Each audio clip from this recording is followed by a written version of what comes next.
Right, folks, spoke to a lovely young lady yesterday who some of you might know. Before I reveal her name, let me just say, although you'll see it in the thumbnail, so it doesn't really matter, I suppose. You know, sometimes on this channel, I recommend places to go, acts to watch, films to watch, TV shows to watch, other YouTube channels, and so on and so forth. And to that end, I'm going to recommend a YouTube channel. It's a new YouTube channel that at the moment is in its infancy, but I would imagine within about 6 months or probably less than that, it'll be like up there compared to somebody like myself. But I'm going to mention it anyway because I spoke to its creator, its presenter, its anchor, the person behind the channel only yesterday, and I found her to be an absolutely lovely human being. I really did. She really, really surprised me. I'll tell you why in a moment. The lady's name is Vanessa Warwick. Some of you may know her. I knew her, I knew of her, I knew her face. I knew her from a few more years ago than I actually thought. It was probably 15 to 20 years ago that she was on our screens, that bit more. She used to be on TV, namely MTV in the main. She fronted a show about the kind of music that I follow, although a more modern version of it. She was the main lady, the main presenter for a show called HEADBANGERS Ball on MTV there, the old rock show. It wasn't a show I regularly saw because I'm in a time warp, folks. I've said this before, with everything that I like. I'm in a 70s time warp. I'm a rocker by choice. I don't look it, but I have been. I am. It's the kind of music I love, although I love loads of kinds of music now. But my first choice will probably be rock. But I'm in a 70s time warp. It's the 70s classic British, that's for me. The Headbangers Ball and stuff was more 80s, 90s, 2000s, and I've left most of the... Well, I never got involved in most of that. There's very little of the more modern stuff that I like. But I know she was a fantastic presenter when they used to do things like Download and stuff like that, and Donington.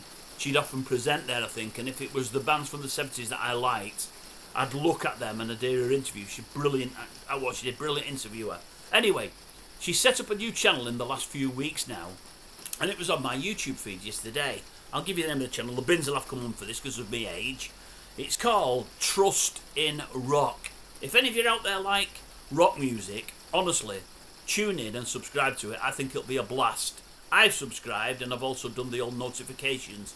I won't watch everything she does because some of the more modern stuff isn't for me. But the bands that I like and the subjects I like, I'll be all over it. It'll be fantastic. I think she's brilliant at what she does. She really, really is.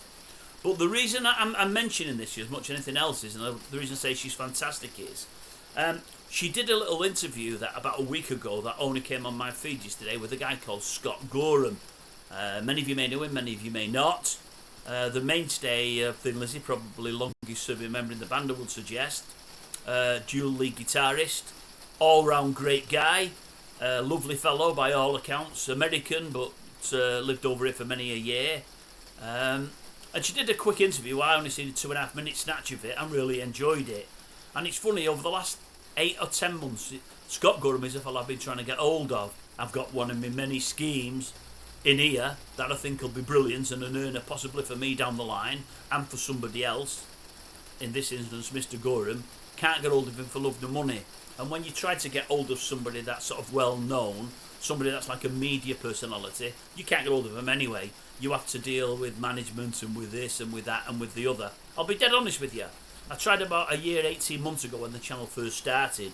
I did a review at the time on Francis Rossi. He'd done a little concert here in that there Power Hall in Warrington that I went to see. The old acoustic, the tunes and chat, which I loved, thought it was brilliant. And I tried for the second time in my life to get hold of Francis. I tried about 10 years ago. I couldn't get past the girl on the desk. And then she passed details to Simon Porter, who was his manager at the time, and I think still is. And they wanted this in the post and that in the post and that by email. Couldn't get to speak to Francis at all, so I abandoned it. Tried again about a year and a half ago. I got the same response back. Somebody in this instance actually spoke to Francis on my behalf, and he said, tell him to speak to the management. I thought, no, I'm not for all that. It's just too long-winded. And if you've got an idea and something that you think, not so much you can sell, but that you can make something from, folk can nick your ideas and you end up with nothing. At least if someone's going to nick my idea, I'd rather it be the person I approach, and then I'll just lose all faith in them and realise they're not the people I thought they were. So to that end, I tried to get hold of Francis with this idea, no joy, and then I thought, right, my other band is Lizzie, I'll try with Scott, because Scott used to be on the TV pretty regular with various interviews over the last 2 years. Tried on a few occasions, had no joy. So I thought yesterday, well, this young lady, Vanessa's got her own channel. I'll send her an email. It's got an email there. Sent an email. I said, this is my name. Trying to get hold of Scott Gorham. You did an interview, which I loved. Is there any chance at all I could get to speak to you? If not, I'll understand. Thinking I'm going to get nothing back. Within an hour, I get a message back with a phone number. And I'm thinking, I can't believe this. People that are people, or people that are known, because I'm not known, you're not known, you're not known, you're not known, but she's known because she's had a TV career, just don't respond to you in that way. Anyway, I rang her up, absolutely lovely lady, absolute superstar, and I started with, Vanessa, just thank you for sending your phone number. What do you mean, she said? I said, just thank you. People don't do it, it's not done anymore. She said, no, she said, I believe in, we're all the same, we're all human beings, and if you can do a good service for someone, what can I do for you? And I said, I seen your interview with Scott. I'm wondering, could you pass a message on for me? Hopefully you'll have contact details for him. I said, I'd like to send you an email if you don't mind. I said, it's something for Scott. I said, it's something that'll cost him no money. It'll cost some of his time, but no money. It's something that ultimately could be a good earner for him. I said, and further down the line, it could create a bit more exposure for his band that was, which is obviously Thin Lizzy. I said, I think he'll get something from it. She said, I'm happy to send it. She said, I know Scott, I know him well, and I know his family, I know his wife, but I won't deal with him direct. I'll go through his press if that's okay. I said, that's fine, love. I said, I wouldn't want to do that. I said, because it'll never get to him. But because they know you, anything you send, that even if it's from me, because you're sending it, they'll send it to him. He may never get back to me, Vanessa, but at least I've got a chance. I said, please send it on. So I did a quick email, blah, blah, blah, blah, blah, and sent it on to her. And I just thought, what a lovely lady. I've seen 2 or 3 of her videos since. To that end, then what I decided to do, I just thought this morning, I thought I'll just look and see what she's done since Headbangers Ball and what she's doing. She's got a company there. She's gone into property. She's doing a lot on TV. I think she still does TV stuff and whatever else.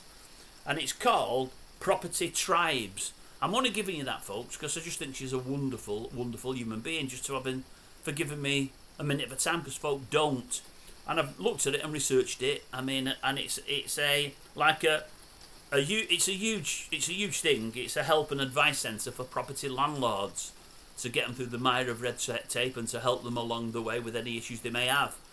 One of my daughters has got property, so I'm going to alert her to it, and I'm going to get her subscribed. But I've even read a lot of reviews, because I wouldn't mention anything on here, folks, that I thought was dodgy. And I've read about 10 or 12 reviews, and the folk on there say it's a brilliant, brilliant thing for landlords. Now, folks, I know some landlords are dodgy, but not all landlords are bad.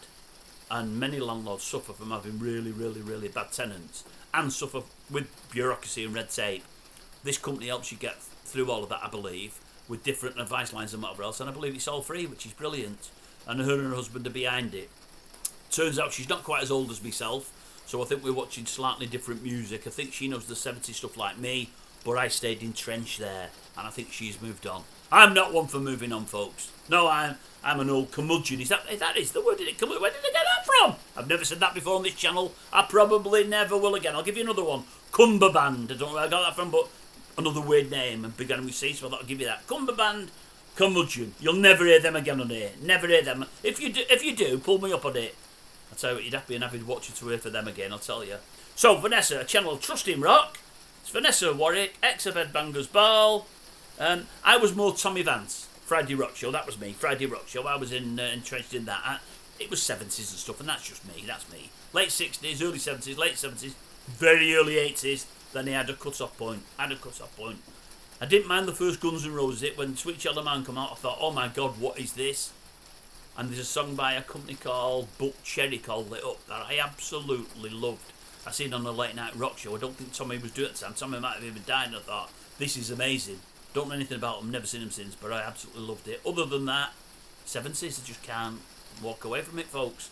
So anyway, if you get a chance, go and subscribe, go and listen. It's Vanessa, and it's Trust in Rock. She hasn't asked me to do this at all.